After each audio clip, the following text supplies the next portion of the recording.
I'm gonna divorce you. Give the apartment to my sister and get out right now. My emotional husband screamed over the phone. I replied calmly and coldly. I already moved out. My name is Gina. I'm a 35-year-old consultant. I've been married to Dim for 3 years now. We met through work. We were both handling business for our respective companies. He was dedicated to his job, and I thought he was an honest person, which was what originally attracted me to him. It seemed like he was interested in me too, and we gradually grew closer and started going out. Everything went smoothly, and he popped the question. I thought I could have a happy married life with him. At first, it was really great. Our newlywed life was exciting, and we enjoyed our time as a couple. But there was one problem that bothered me: his mother. Whenever I saw Shirley, she asked when we were having a baby. I initially thought it was just a simple inquiry, but I got tired of hearing it every time we visited her. Besides that, she constantly pushed household chores on me, saying that I was her daughter-in-law and should have helped around the house. She made me sweep, wipe, do laundry, and even cook. I couldn't understand why I had to be bossed around like that. To make things worse, Dim told me to obey her. One day, after a series of such incidents, I complained to him. Why do I have to take orders from your mom? He responded with annoyance. Just cut it out. I don't want to hear it from you either. What do you mean by either?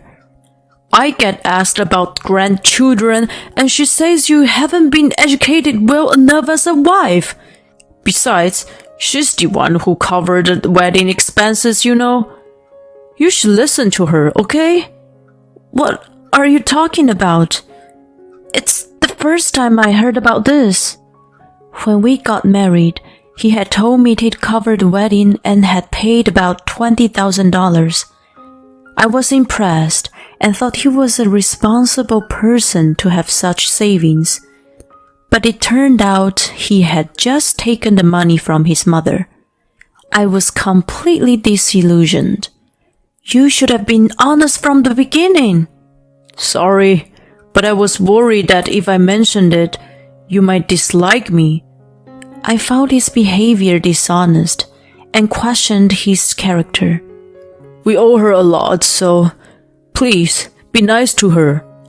He begged me to understand. I realized that if she had indeed paid for our beautiful wedding, I should be thankful. By the way, my father-in-law had already passed away and she was living alone. She paid a significant amount of money for us, so I felt grateful. When I visited her after that, I thanked and apologized to her. Listen, Shirley, I didn't know you covered the wedding expenses. I'm sorry for not expressing my gratitude earlier. Thank you so much. She wore a smug expression on her face and responded, I couldn't help but think how incredibly rude you are. Oh, I'm sorry. If you're really feeling remorseful, then get to work on the chores. Sure. I sighed, resigned to the fact. Her house was much bigger than ours, so the chores were incredibly taxing. To make matters worse, Dim wanted to visit her about 3 times a month. It's not nice to leave my mom all alone, you know? We should go and check on her.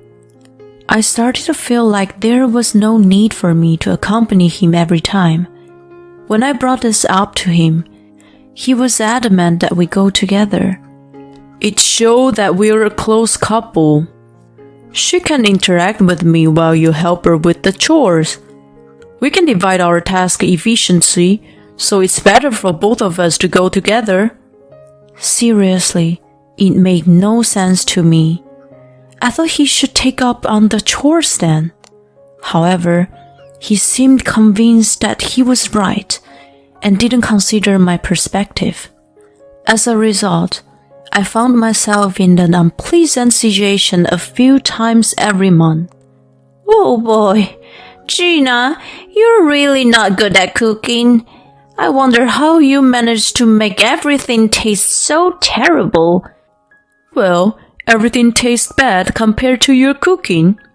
Oh, Dean, you always say such nice things. I'll cook next time then. I was relieved that she'd take over the cooking, thinking it lessened my burden on our next visit. However, her cooking was incredibly salty and unpalatable. It was evident that she used seasoning heavily, and even a small bite was enough to make me lose my appetite. Nevertheless, Dean happily exclaimed, "See, your cooking is the best." Oh, Dean, you really get it. Gina's food doesn't have any flavor at all. I thought, no way. It's just that your cooking tastes like nothing but salt and herbs. They completely overpower the natural flavors of the ingredients. She looked at me with a satisfied expression and asked, "So, how is it? Delicious, right?" Yes. I forced myself to finish the plate, but I felt incredibly nauseous afterward. I told myself to cook from next time, but then I thought I'd rather not have a next time. It didn't make sense for me to accompany Dean, so I came up with a plan the next time he wanted to visit her. Oh no, I seem to be running a fever. Really? Yeah, it's 100.6 degrees Fahrenheit, but Shirley wants us to come together, right? Don't blame me if I pass it to her. Upon hearing this, Dean became flustered. No, you don't have to come. I'll go alone. You stay home today and get a rest. I internally celebrated the success of my plan with a triumphant cheer. It had been a while since I had quality time to myself, and I could finally relax and recharge. Dean decided to spend the night at Shirley's place, giving me even more free time. That made me realize how much I needed to have some time to myself. So, I started using the same strategy every 2 or 3 times. But if you overuse the sick day, it was bound to raise suspicions. Do you really have a fever? Well, the thermometer says so. Then measure it again right now. I hesitated, thinking my scheme would be finally discovered. While measuring my temperature, I slightly rubbed the thermometer to make it read high, but if I had to take it in front of him, I couldn't do that. See, it's 96 degrees Fahrenheit. It's not a fever, but it's even on the lower side. Have you been deceiving me all this time? Lying to your partner? That's just not cool. You were the one who lied to me first, you know. What did you say? Remember when you tried to look cool and claimed you paid for the wedding? You're not different. God damn it, stop bringing up old stuff like that. Anyway, we're going to Mom's. You better apologize to her. Yeah, right. I'm not going anymore. Don't be so selfish. Don't act like the world revolves around you. You're no exception to what was said, you know. Don't assume that I should always obey you in everything. Anyway, I won't be visiting your mom so often. If you're concerned about her, go on your own. Never mind then. He seemed taken aback that I was standing my ground, and eventually gave up for the day, leaving on his own. If we had to fight like that every time, it'd take a toll on me emotionally. I wonder if there was a better solution. I could have figured it out on my own, so I went to consult with my parents. Oh dear, so that's what's been going on. That sounds a bit selfish of him. Yeah, no matter what I said, he always prioritizes his mother. Even when I don't want to go, he forces me. I've been thinking about separating for a bit. When I explained the situation, they came up with a suggestion. How about living in one of the apartments we own? Really? Is that okay? I knew they invested in real estate. They earned quite a bit from rental income. Plus, my dad had a well-paying job at a large corporation, so they had substantial funds for investment and owned several properties. They offered to let me use one of them. It became vacant recently. We were in the process of finding a new tenant. You can use it as a second home. Whoa, thanks.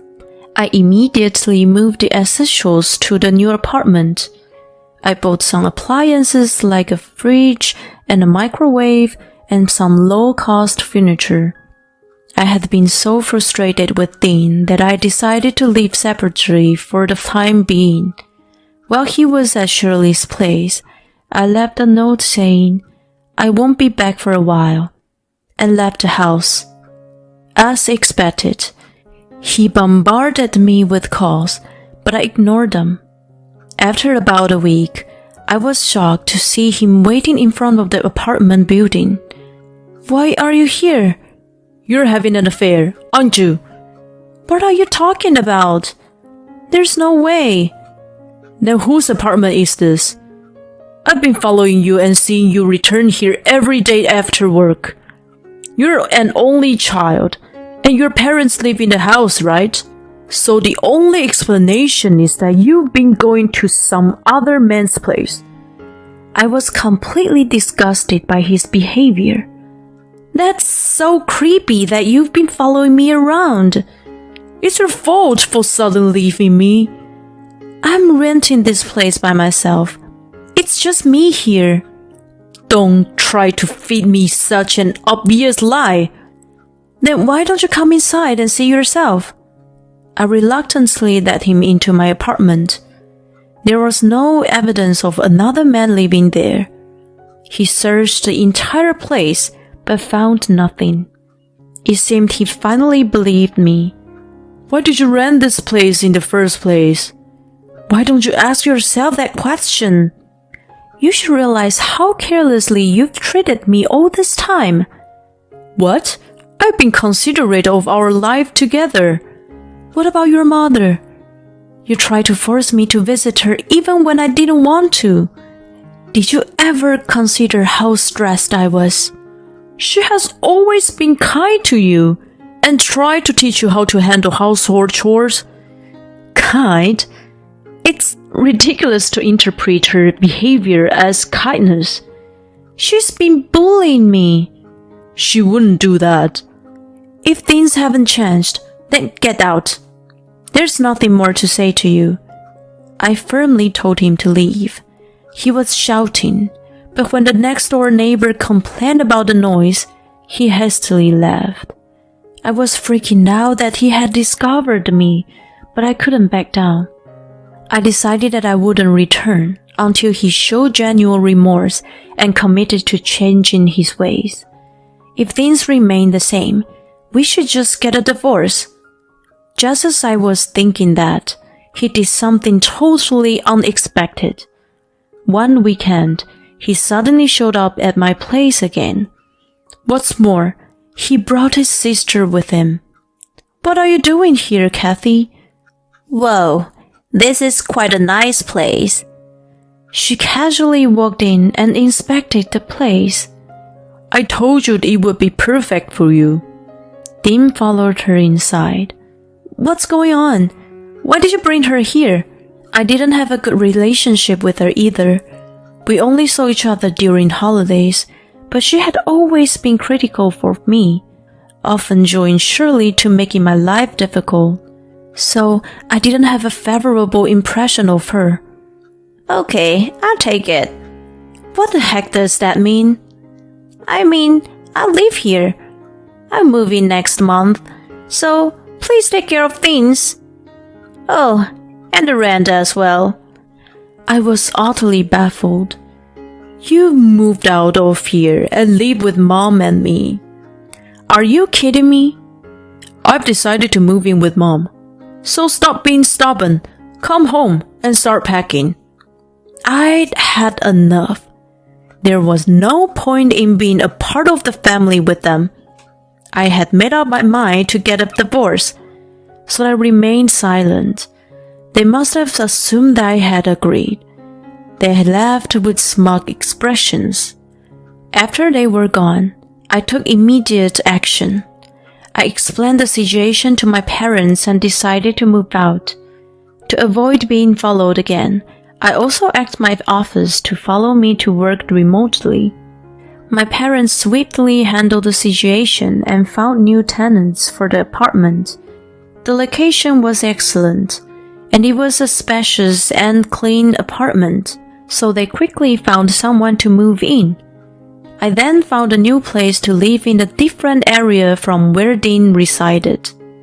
Since I no longer had to go to the office, I didn't need to be in the area where I most likely bumped into him.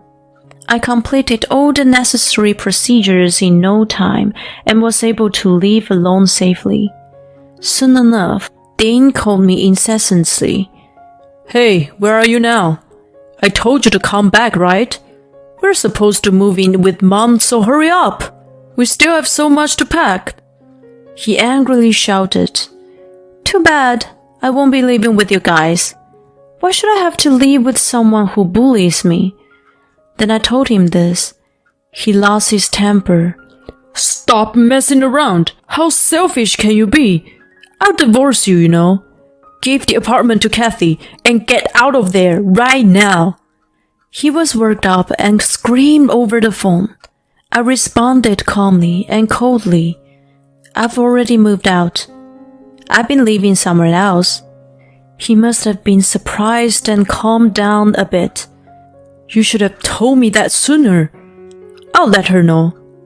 If you already moved out, then stop being stubborn and just come back. You actually miss me, don't you?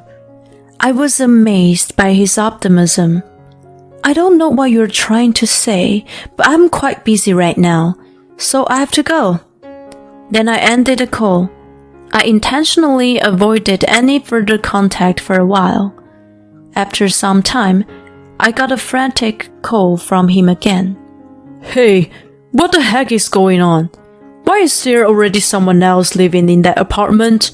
Kathy and I were almost mistaken for trespassers, and the police almost got involved. I couldn't help but burst into laughter. I wished I could have witnessed the scene. Who told you to let her live there? What? That apartment is owned by my parents. So, as soon as I moved out, they found a new tenant and signed a contract. No way. So, where's she supposed to live now? Well, she could move in with you guys, right? Don't be ridiculous. I won't let you get away with this once you return. Whatever you say. We're getting a divorce for sure. Huh? I've already made up my mind to serve times with you guys. I won't be living with your mom in a million years. What? Divorce? Are you serious? I'm always serious. It's you guys who are out of your minds. Well then, let's discuss things through lawyers. Then I hung up the phone. Later, I demanded a divorce through a lawyer. I also sought compensation for the emotional distress I had suffered due to the harassment from the three of them. They were completely flabbergasted by the fact that I went after them. At present, they are living together at their family home. Shirley squandered her late husband's inheritance, and Kathy doesn't work or do any housework. All the financial burdens have fallen squarely on Dean, who doesn't have a particularly high income. As a result, They're living a financially strained life. They brought this upon themselves, and it serves them right. On the other hand, I'm comfortably continuing my life, working and enjoying living alone. I plan to increase my savings for a while, discover some hobbies, and continue to build a fulfilling life.